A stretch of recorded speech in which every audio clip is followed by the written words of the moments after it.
menyerapnya dengan baik. Baiklah, ketua kelas bisa dimohon memimpin doanya. Di tempat duduk siap, berdoa dimulai. Bismillahirrahmanirrahim. Amin. Amin. Nah, selanjutnya agar kalian semakin semangat, maka kita menyanyikan salah satu lagu nasional, yaitu lagu Dari Sabang Sampai Merauke. Kalian tahu lagu Dari Sabang Sampai Merauke? Jadi kita bisa menyanyikannya bersama-sama ya. Baik. Lagu ini anak-anak bisa.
Cinta, cinta, cinta.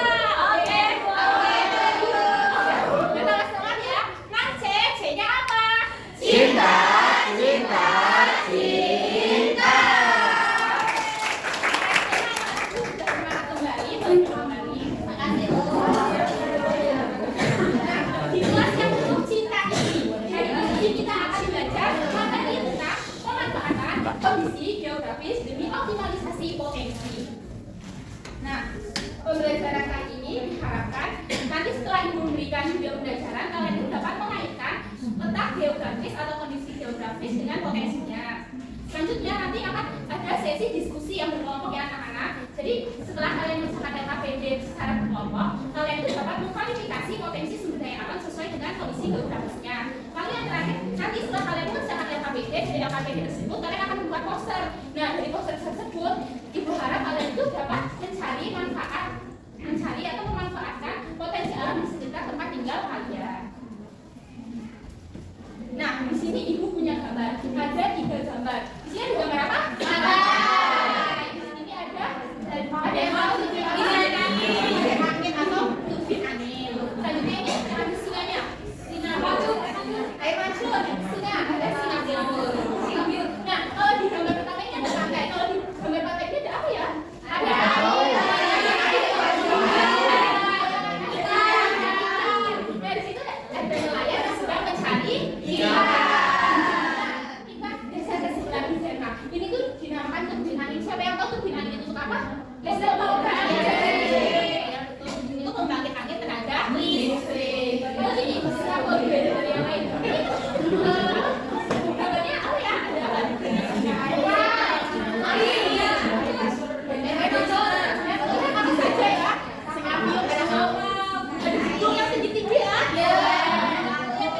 Teknologinya sangat maju yang sangat wow ya ada banyak. Nah, tapi dari tiga gambar ini berbeda karena dari pantai, dari negara Denmark, dari Singapura, mereka itu memiliki kondisi geografis yang berbeda. Jadi potensinya itu juga berbeda.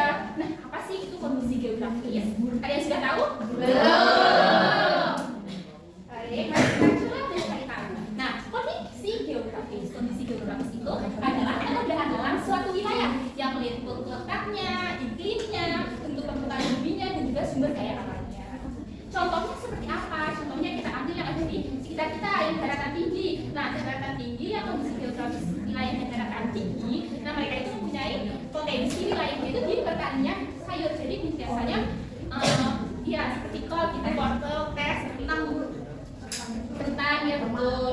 Lalu kalau di daerah pantai seperti yang tadi di foto gambar yang pertama, ini ada nelayan, perikanan, dan juga wisata ya di pantai mana yang dekat sini Semarang. Mana? Wisata. jika dilihat dari iklim tropisnya, jika negara yang beriklim itu tropis, itu tanahnya itu subur, jadi bisa untuk pertanian dan juga nah, bagaimana ya negara-negara di dunia, bagaimana mereka dapat memanfaatkan kondisi geografisnya? Mari kita cari tahu. Nah, pertama kita akan belajar tentang Selandia Baru. Siapa yang tahu Selandia Baru itu Zina? Nggak tahu dong. Apa itu Bu? Yang gunung-gunung itu ya Bu? Di Amerika apa? Yang gunung-gunung itu? Iya, yang gunung-gunung yang kalau di film-film kalau kalian lihat itu kan pengen di sana soalnya itu apa? Iklimnya itu sejuk, lembab, ya karena subur yang luas. Ya, Selandia Baru itu memiliki iklim yang sejuk dan lembab. Beda dengan Indonesia yang iklim panas. Panas itu tropis. Ya, betul. Nah, karena di Selandia Baru karena mereka iklimnya sejuk dan lembab, karena mereka itu jadinya subur dan mempunyai rumput yang luas. Nah, kondisi geografis mereka ini mendukung peternakan sapi dan juga domba. Masyarakatnya itu pintar, mereka memanfaatkan kondisi geografis mereka itu untuk peternakan modern seperti menghasilkan susu, keju, wol yang kualitasnya itu tinggi karena mereka melakukan peternakan atau menggunakan inovasi yang modern. Nah, menariknya lagi nih, 95%, berarti lebih dari 50%, lebih dari setengahnya itu hasil pertanian dan peternakan mereka itu diekspor untuk memenuhi kebutuhan dunia.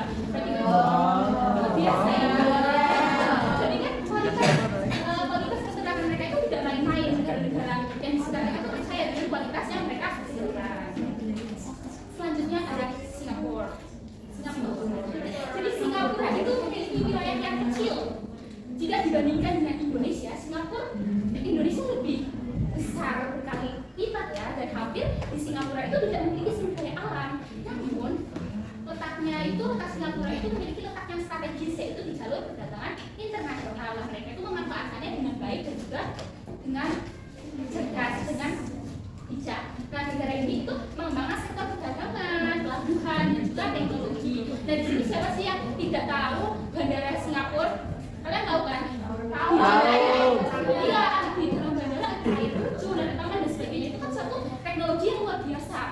Nah, karena negara ini itu paham kalau sumber daya alam mereka itu hampir tidak ada, tapi mereka berpikir bagaimana caranya agar kita itu tidak menjadi negara yang tertinggal. Apa yang bisa kita inovasikan, apa yang kita bisa usahakan agar kita menjadi negara yang maju. Dan kita tahu sendiri ya, kalau masyarakat Singapura itu memiliki watak yang disiplin dan berpendidikan tinggi. Mereka mengusahakan agar sumber daya manusia mereka itu dapat tumbuh untuk menutupi kekurangan mereka. Nah, walaupun negara Singapura itu negara kecil, tapi mereka menjadi salah satu negara di Asia meskipun mereka memiliki keterbatasan alam. Baik, yang selanjutnya itu adalah negara Jepang. Nah, di sini anak-anak adakah yang ingin membantu ibu untuk membacanya? Saya.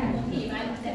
Jepang kawasan yang sering mengalami itu masyarakat Jepang memiliki tradisi ini seperti mereka membangun teknologi pembuatan Jepang dan sistem peringatan dini yang sangat tinggi. Berkat pemanfaatan ilmu pengetahuan dan teknologi, Jepang menjadi negara maju yang tangguh dan segera menjadi tantangan alam.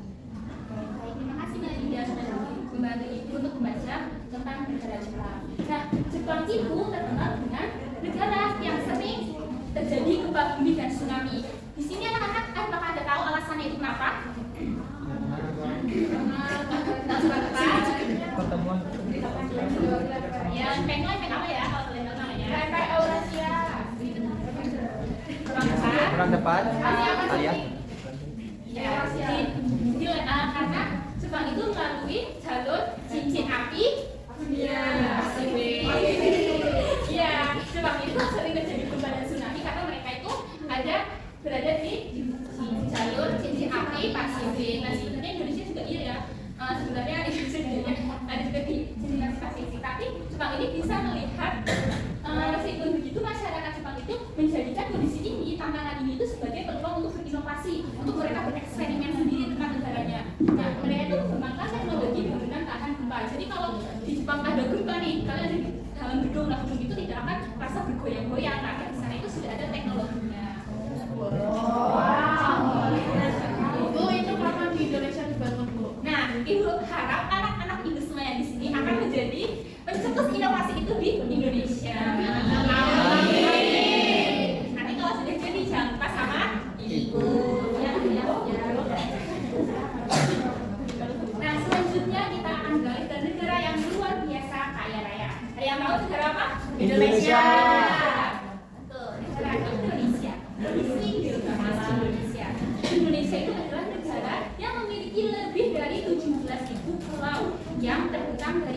Sabang sampai Merauke. Nah, dari banyaknya pulau ini Indonesia dijuluki sebagai negara kepulauan. Nah, letak sudah strategis ada di antara dua benua, yaitu benua Asia dan benua Australia, dan di antara dua samudra, yaitu Samudra Hindia dan Samudra Pasifik. Nah, letaknya strategis ini menjadikan Indonesia sebagai negara yang kaya akan sumber daya alam dan keanekaragaman hayatinya. Tanahnya juga subur, lautnya juga luas dan kaya karena kita memiliki lebih dari 17.000 pulau. Kita kaya nggak? Kaya banget. Nah, selain itu Indonesia itu juga memiliki tambang yang melimpah seperti tambang dari minyak bumi, batu bara, emas dan nikel. Nah, kalau kalian mendengar kata tambang, yang kalian ingat daerah mana ya? Papua.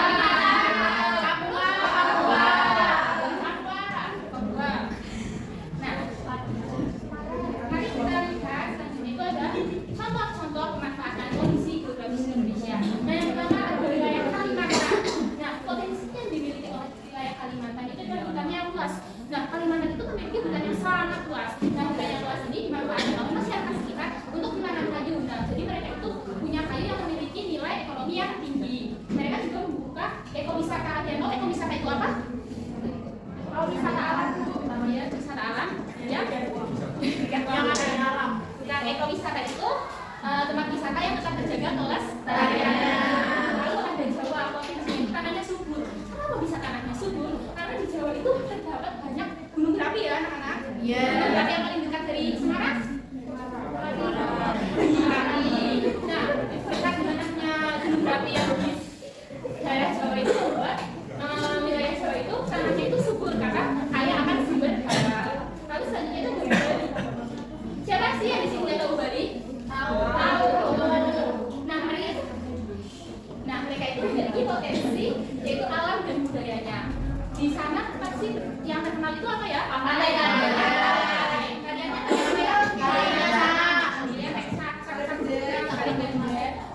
Nah, pemanfaatnya itu dari pariwisata. Kalau kita lihat dari entah itu video, entah itu berita, pasti yang dilihat pariwisata itu banyaknya bule-bule ya. Iya. Turis. Nah, selanjutnya dari wilayah Papua.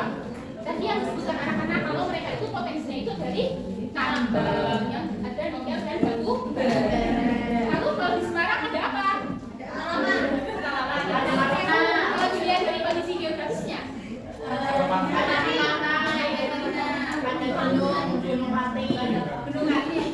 Gunung atau nah, misalnya dalam wilayah Semarang. Siapa yang di sini tahu kalau ternyata di Semarang itu ada tambang?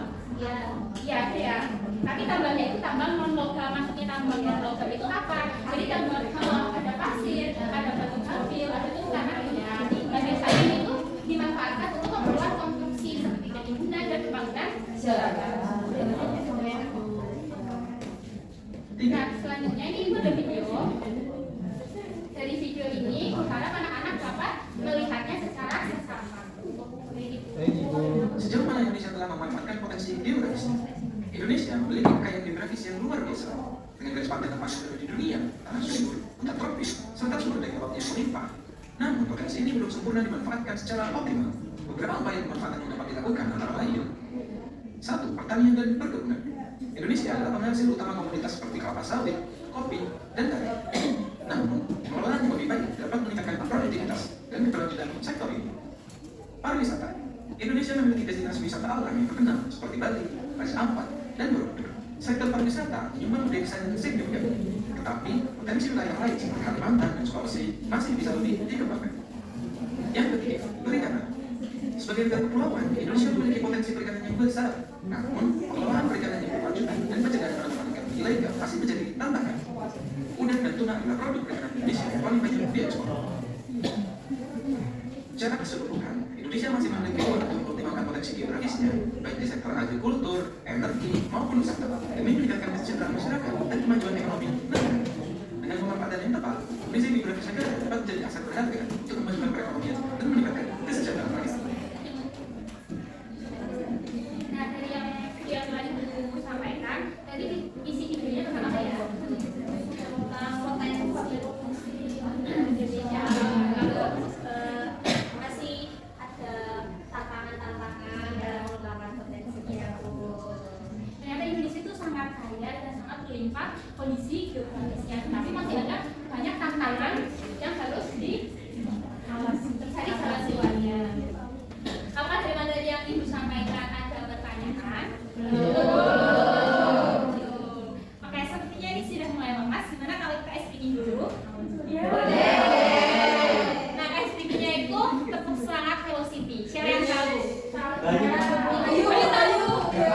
Ayo maju, Bu. Ini ibu itu ya apa? Contohkan dulu tepuk semangat velocity itu seperti apa ya? Tepuk semangat velocity. Hu, ha, hu ha, hu ha, hu ha. Well, seperti itu ya.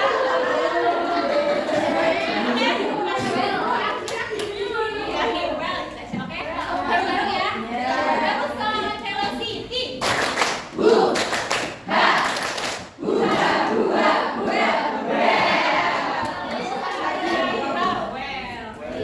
Mau sekali lagi?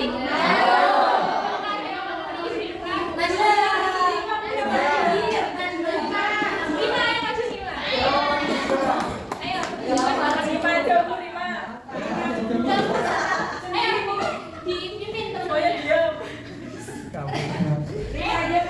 Tepuk semangat velocity.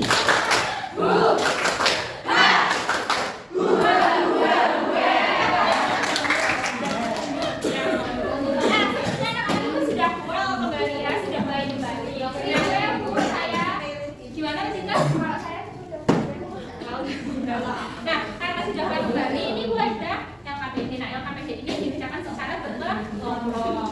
Ini kalian satu kelompok.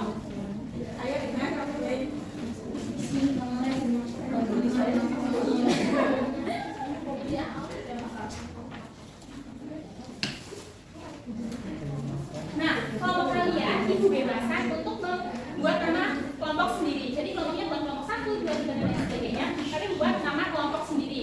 Dengan catatan kelompok kalian itu adalah nama hewan. Apakah bisa? Bisa.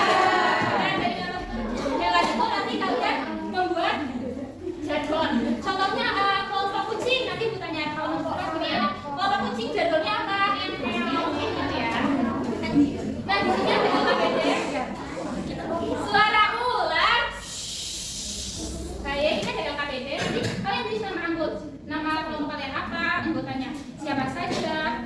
Lalu nanti kalian mengerjakan soalan di sini dengan baik dan benar. Lalu yang di soal terakhir itu ceritakan potensi unggulan yang ada di daerah kalian menggunakan poster. Nah, nanti kalian membuat poster dengan HPS yang telah ibu berikan. Apakah dapat dipahami? Bisa, Ibu. Bisa, Bu. Jadi nanti kalian bisa dibagi tugas ya, ada yang mengerjakannya bisa, ada yang mengerjakan LKPD. Nanti kalau misalkan udah selesai, nanti kalian bisa saling jika ada yang susah atau ingin bertanya bisa angkat tangan Bu. Oh, ini gimana? Bu, kelompok saya mau maju. Oh, jadi kelompoknya ya, Bu. Itu apa? Monyet. Oke, itu kelompok apa?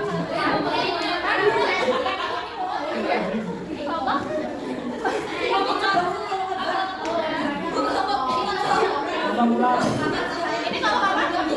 Itu lagi tanya. Itunya apa? Jadinya apa?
Pertanyaannya, adakah potensi unggulan di daerah kalian sesuai dengan kondisi geografisnya? Jawabannya yaitu ada. Contohnya tuh Pelabuhan Tanjung Emas sebagai pusat perdagangan dan pelayaran internasional. Kalau posternya bisa ditunjukkan. Itu posternya kapan?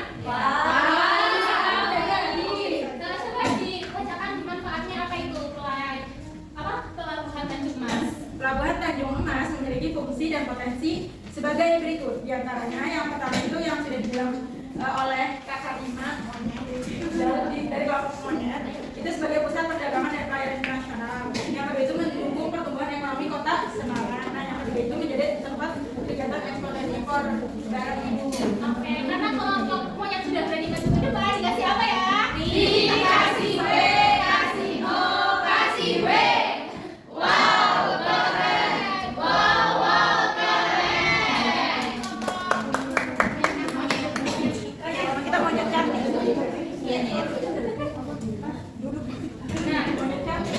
Dari materi yang lain itu sampai kan itu maksudnya lagi apakah ada yang kesulitan atau ada yang ditanyakan? Oke, karena seperti yang ada bersama-sama, maka kita akan melakukan kuis. Nah, buku kuis kalian di bawah? Di bawah. Buku sekarang di bawah, dikeluarkan. Sudah dikeluarkan semua? Sudah. Oke, di kata-kata jangan lupa diberi nama dan juga tanggal. Sekarang hari apa ya? Hari tanggal 23. Nah, ibu harap anak-anak dapat mengerjakannya dengan jujur dan tidak melihat ke mana. Nah, contohnya di sana nomor 1 jawabannya itu membeli nasi. Kalian tulis saja 1 titik membeli nasi. Nomor 2 itu jawabannya membeli telur. Kalian tulis saja 2 titik membeli telur. Seperti itu ya. Oke, Ibu. Kalian tidak usah ditulis, tapi jawabannya ditulis.